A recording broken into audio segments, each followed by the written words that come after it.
ফিরহাদ হাকিম আপনাকে সাসপেন্ড করেছেন কেন? আপনি মসজিদ বানাচ্ছেন বলে? কারণটা কি?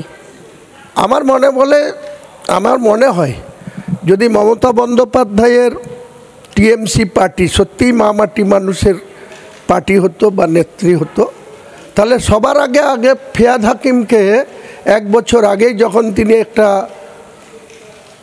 ধর্মীয় অনুষ্ঠানে গিয়ে ইসলামের দাওয়াত নিজে বলেছিলেন যে যারা মুসলিম হিসাবে পৃথিবীতে জন্মিয়েছে তারা সৌভাগ্যবান, আর অমুসলিম হিসাবে যারা পৃথিবীতে আছে তারা দুর্ভাগা, এবং দাওয়াতে ইসলাম গ্রহণ করার জন্য আহ্বান করেছিলেন।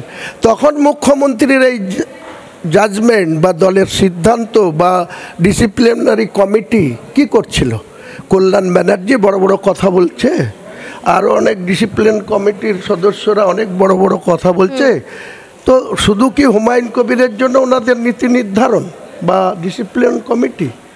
আর যেসব চোর বাটপোর তোলাবাজি করে খাচ্ছে তাদের বিরুদ্ধে কোনো ব্যবস্থা নিয়েছে তৃণমূল কংগ্রেস?